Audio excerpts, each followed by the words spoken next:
Hello, and welcome to the Franchise Life. I am your host, Stacie Shannon. Today, we have an exciting emerging brand called Hoppin. That is our feature. And with me today, I have Rich Moyer, who is the founder and the CEO of Hoppin Brands. Welcome, Rich. Thanks for having me. My pleasure. All right, so this is an exciting concept. I have individuals that are interested in food and beverage, but they don't want to deal with, when you talk about a restaurant and so forth, it's so multifaceted with food, heavy equipment, and so forth. So what I love about Hoppin is you are in the food and beverage space, but you are not a restaurant. You are not a bar, but you are a high-tech tap room, which everybody loves their cocktails, and that's what you feature. So give us the backstory on yourself and how Hoppin came to be. Yeah. Fast forward or go backwards pretty quickly and do everything in a very quick sense, but a high level. I started right out of high school in the golf industry, became a PGA golf professional, and did that for 6.5 years. Once I was in that world, all my members either owned their own business or they were in sales. So I quickly realized I was on the wrong side of the counter. That led me into, all right, well, how do I get out of this industry and get into sales? Sales led me into starting my first company at 25. I sold that company 2 months into my fourth year. And that was kind of my trampoline to what I say, trampoline to success. It allowed me to invest in other things and start Hoppin and a couple other businesses. And 2017, when I sold my first company, the idea of Hoppin, the technology was brought to me by a friend at the time. And I just noticed that Charlotte needed something like this because it would have been the first in the market. We were first in the market, and it was tech-based, and it eliminated 95% of a typical bar owner's headaches, which is, people stealing overhead, the amount of, if you have a full kitchen, the amount of time and energy that goes into trying to find staff, food waste, etc. So very fast. I also invest in commercial real estate and tech, a few tech companies, and I have a few other businesses with partners. But overall, started in the golf industry, Hoppin was an idea that was kind of brought to me, and I ended up turning it into reality. Our first location was a huge hit, and then we realized that this is a franchisable model. Incredible. I just love everybody's backstory, a founder's backstory, because it's just a reminder that, you don't have to be an expert in this space, to be able to create something that like you have. A golf pro to now a franchise and serial entrepreneur, as you shared. Yeah. Okay, so I love your background because it really captures what Hoppin looks like. And I had the pleasure of visiting your corporate location, I want to say a couple months ago when I was in Charlotte, and another franchise brand actually was hosting an event, and they chose your location for the evening event. And what was so cool about it, so you are purely a tap room, but you partner with food vendors to bring in food. So that evening, what I experienced at your location was live music, and there was a caterer that brought in kind of a Mexican theme. And when we entered, we were given a bracelet. I don't know what your proper term for it is, but a bracelet that we could use, and we would access your self pours that are all along the back wall right behind you there in your Yeah. background. So talk me through, and this is what I saw and experienced, where people were playing games. There were games that were outside, games that were inside, a very interactive social environment that was very lively, vibrant, and really low overhead from an owner standpoint. Yeah.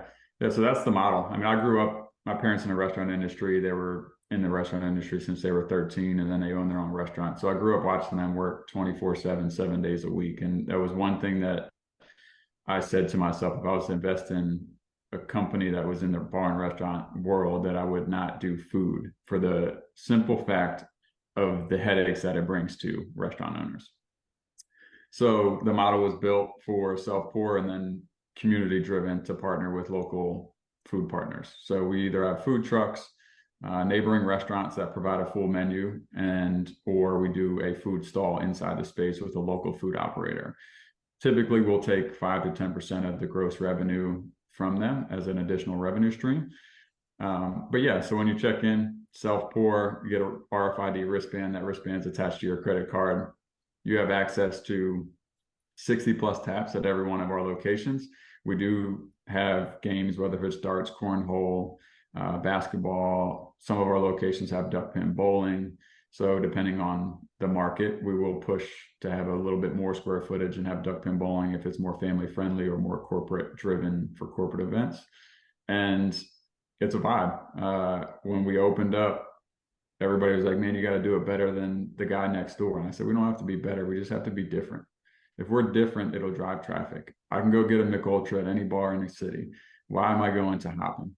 And that's a big reason we are successful, I believe, is to the consumer, we're an experience company. We're like Disney or Chick-fil-A. To our franchisees, we're a marketing company. At the high level, again, anybody can get a cocktail or a beer at any location or any bar. What separates us, and we do a very good job of marketing. I love it. So, how you mentioned square footage? What is the average or typical footprint of a Hoppin? Yeah, I mean, lowest end we'd probably shoot for like 3,700, but we usually look for 4 to 5,000 if you're not going to do duck pin bowling, and then 5 to 6,000 if you're going to have duck pin bowling. Okay, and then as far as the self pour, are there how are those products chosen? Is it up to each individual franchise location what products they feature, or is some of that driven by corporate?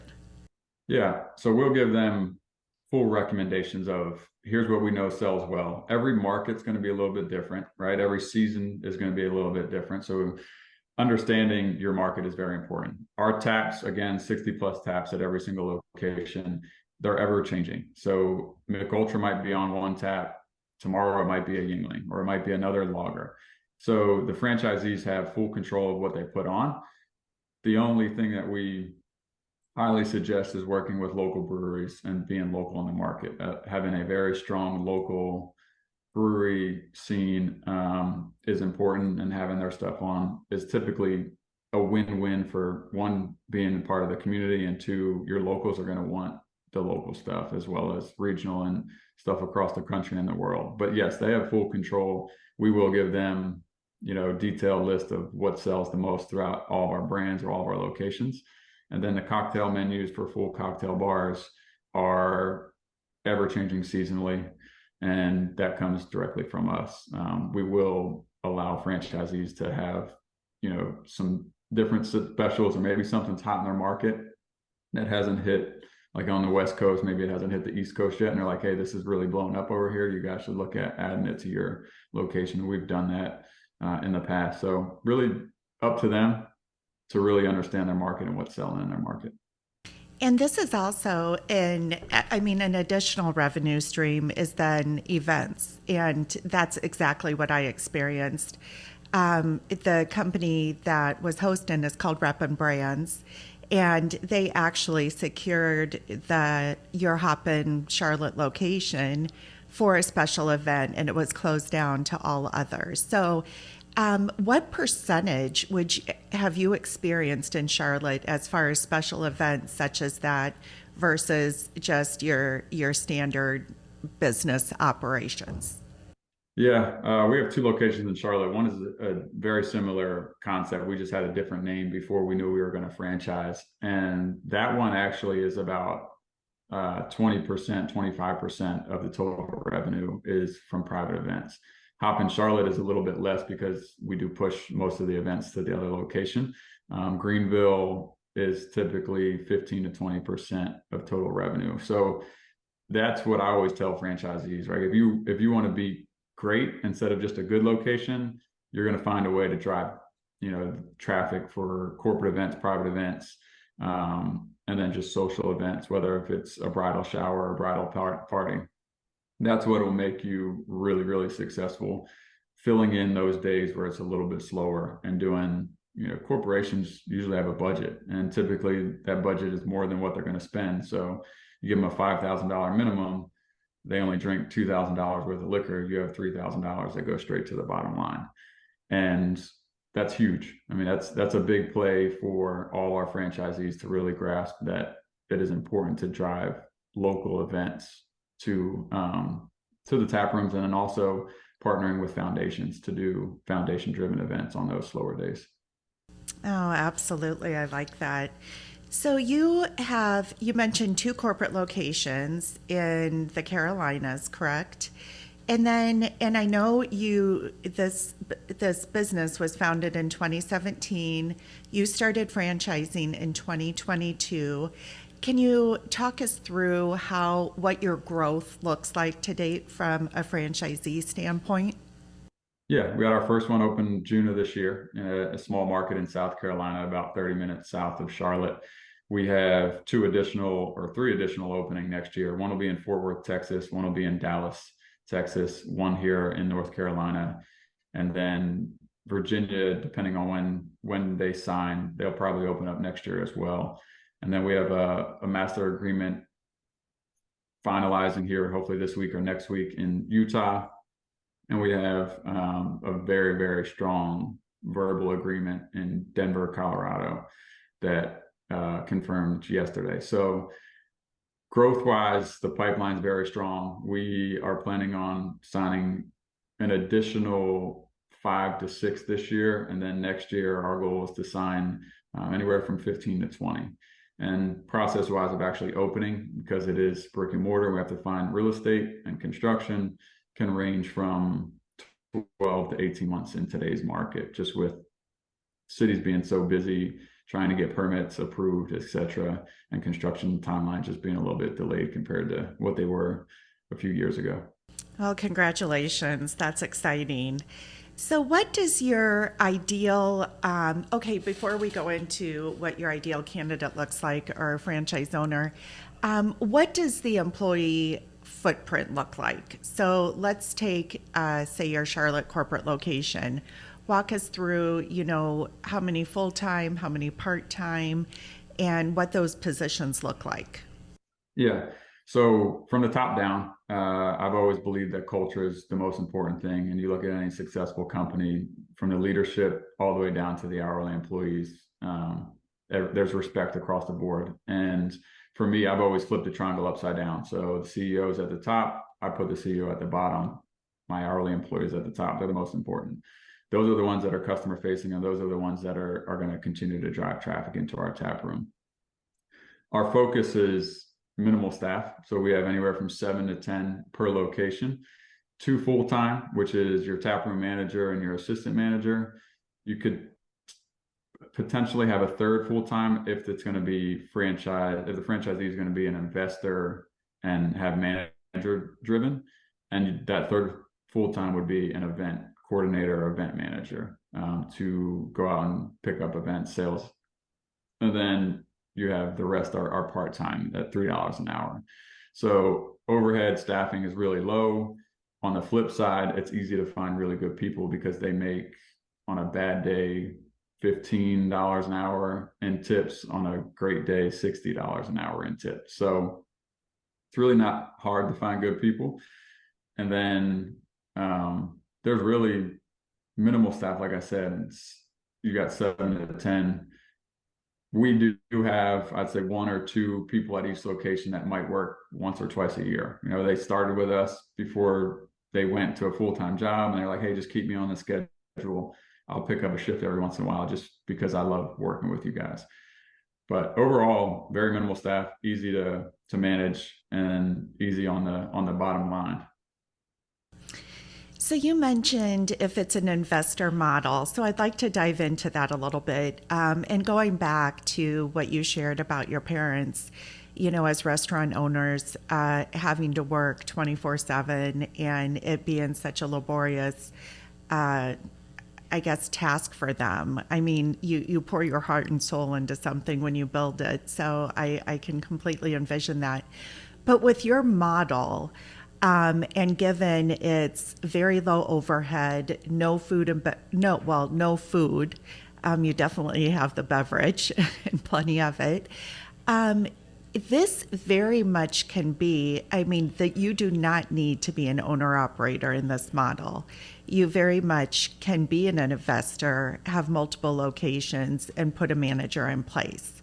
So, talk me through that a little bit and what that would look like for an investor that was a multi unit owner. What you would envision time wise commitment, on a weekly basis. Yeah.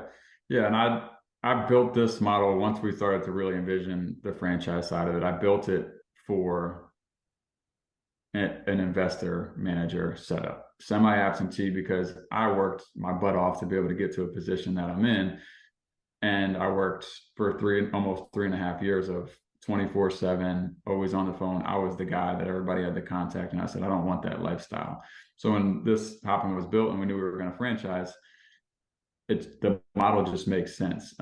But on the front end, there's more time and effort in than once the location's open. On the front end, you're dealing with finding real estate, the construction, and we help throughout this entire process, but there is more time and energy on the front end. Once the tap room is open, it just comes down to being a good leader. And how much time and energy you personally want to put into it is up to you. But my suggestion and requirement is that you're available for your management team at each location. My goal is to have every single franchisee has multiple units. That's where it makes a lot of sense. One location can make a lot of money if it's in the right area and you're doing what you're supposed to do. But multiple locations and the freedom to be able to work from anywhere is the dream, right? We do this to build freedom, and that's what I want to try and build for all of our franchisees. So once the location's open, like right now, I have 3 locations plus franchising, and I probably only spend 1 2-hour meeting with my team, and then just answering text every once in a while if they need something. But once you have a really good manager, they run really smoothly. And is that a manager at each location, or could a multi-unit owner, if the locations were, geographically close in nature, could you have one GM per se that's overseeing multiple locations? Yep, that's how I have it set up. We have one main regional manager, and then each individual location will have assistant managers / partially assistant partially taproom manager. But yes, that's the goal. You have one regional manager that oversees all. They may work in the tap rooms every once in a while, and then they'll just kind of brand standards, keeping up with making sure things are ran the way that they should be ran. And then the other thing beneficial for investor manager setup or semi-absentee is we handle all the marketing at the corporate level, which was a double-edged sword, because if the location's not successful, they're going to be coming to us and say, hey, you guys aren't marketing well. But we know what it takes. And we also know that marketing it's a special trade. It's ever changing. Understanding what you have to do in the marketing world is very, very tough, especially in our business. So we want our franchisees and their managers to focus on the experience, and we focus on the marketing. I love that. I love that, because there's definitely an art to that. And you guys have proven out already at your corporate locations, what that recipe is from a marketing. And this is a very attractive model for social media, Instagram, and all of that to draw attention and gain awareness. Yeah. All right. So with the self-pour technology, one of the big benefits of this model is little waste. And you've also mentioned to me, kind of a loss in profits due to some of the spirits maybe disappearing, in other types of establishments. So talk me through that value proposition given the self-pour technology. Yeah, self pour eliminates, like I said, a lot of the headaches that a typical bar owner would go through, and one of them is the waste, and that's bartenders giving stuff away, over pouring, or just don't know how to pour a beer, so they're just continually dumping out foam. And the national average is 23 to 24% of every keg is wasted. We average 3 to 4%, so we just gain 20% bottom line profit by not wasting every single keg. On the flip side, we have some really strict rules. No drinking. If you drink on the job, you're gone. And then the second one is no stealing. So no giving away alcohol. There's no strikes. It's automatic fire as soon as you get caught. The third rule is have fun. We have 3 simple rules, and it's very easy to live by those rules. And we stick strictly to them. We actually tell staff, if you're having a bad day, we recommend you call us and say, hey, I need the day off. We can run with one less person with this model than having somebody in there that's just not having a good day, because we all have bad days. But yeah, the waste, and then the ability to look at my phone or pull up online exactly what every single person poured, what my staff poured, so on their staff cards, how much alcohol they were pouring out of there. You can keep track of anything that you need to. The only waste there is when you clean the lines, which we clean every 2 weeks. And then the other waste is if somebody does pour a drink and it's foam because they didn't know how to pour, or keg kicked on them, our staff will go up and pour them 3 or 4 ounces and teach them the system. Incredible. I love it. Okay. Let's dive into now who your ideal investor. What does that individual look like? And really, what skill sets would they need to be a successful owner of Hoppin? Yeah, so we actually have four kind of 5 different ideal candidates. But the biggest skill set for all of them is leadership. We don't care. We actually don't want you to have a restaurant or food and beverage background. Not that we don't want it, but we don't recommend it. We don't require it. And we think that leadership is the most important, because if you're a good leader and you create a great culture, which is going to start with us and be trickled down to the franchisees and their staff, the business is very simple. I mean, I've owned and operated and sold and exited and failed on a lot of businesses. This one by far is the easiest, once open, to manage and operate. So leadership is by far the number one thing, and that's perspective and having a good personality and just being happy and being able to be there to support your team. Outside of that, we have the investor candidate that is looking for a good investment. They want to open up 2, 3, 4, 5 locations. And that model is a little bit different for us when we approach it with them, because they may be willing to spend more with our architect design team to handle the construction management, whereas a single unit operator might not spend that additional money, and they might be more hands-on during construction. But then we have that retiree that is retired, but they're not ready to retire yet, and they've always wanted to open up a bar or open up their own business. And then we call them the ultimate host, which are typically women. We were very surprised when we started marketing that there are a lot of women that were like, this is right up my alley. And the ultimate host is somebody that just always wanted to host at their house, have parties, is throwing events. That person is actually one of the best fits for us, because it's just their dream, and they're already doing exactly what we want, which is being a great host, being a great leader. And then there's the couple that may have a child or maybe not, and they're newly married, and they're both very successful in their careers, and they're trying to find something to diversify in and invest in. And whether that first location is they're keeping their jobs and they're investing, like our couple in Fort Worth, Texas, they're investing in their first location. And then later on, they open up a second location and maybe they quit their jobs. So those are kind of the 4 that we really focus on. And in our 2-minute drill, we break those down pretty heavily. Okay.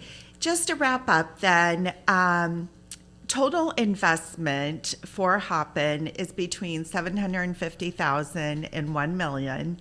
And again, I mean, the majority of that investment is going to be in your build out and the technology. I mean, that's where I see the heavy hitters in that. Yeah.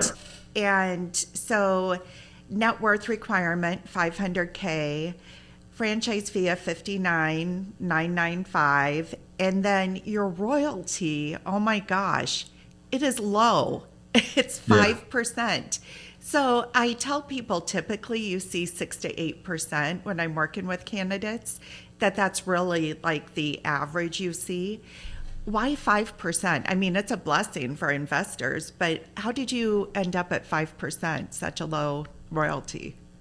Yeah, I want all of our franchisees to really feel like they're winning. If they're not winning, then we're not winning as a brand, right? And if their bottom line, if that 1%, if they're doing $1.2 million or $1.8 million, I mean that adds up. I mean it's not a ton of money, but it is on the flip side. If you have multiple locations, I mean that adds up. So my goal, especially early on, was how can we make this fair to where it's reasonable and we both win. And at 5%, we do well on our side, and the franchisees feel like, well, I'm not getting knocked over the head for these royalties at 6, 8. I mean, some restaurants are 9% plus a 4% or 5% marketing fee. So we kept our royalties a little bit lower. In the future, when we have 10, 15 locations open, that might sneak up to that 6-ish percent, 7%. So right now we wanted everybody early on to, one, be the right fit, feel comfortable coming into the brand early on as early adapters. And then two, we want everybody to win. Like I said, if they're winning, we're winning. And at the end of the day, it's a community driven brand, and our internal community is the most important to be successful. So that's kind of the driving matter there. What a wonderful extension to your early investors. I think that's wonderful. So with that said, thank you so much, Rich, for joining me today and sharing about the Hoppin brand. I'm excited to bring some candidates your way and help the business grow, hopefully. Thank you. Yeah, thanks for having me, and excited to expand across the country and be opening in the cities. Whoever's listening, I'm sure we'll be there in the next few years. Absolutely. So for anybody that is interested in learning more about Hoppin, please feel free to reach out to me at Stacie@fusionfranchising.com. Thanks and have a great day.